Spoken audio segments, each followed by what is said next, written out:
A defibrillator is used to treat ventricular fibrillation, or VF, which is a type of abnormal heart rhythm that's life-threatening.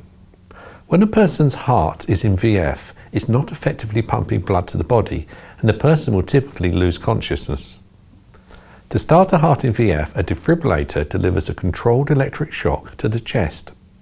This shock is intended to disrupt the abnormal heart rhythm and allow the heart to resume its normal function.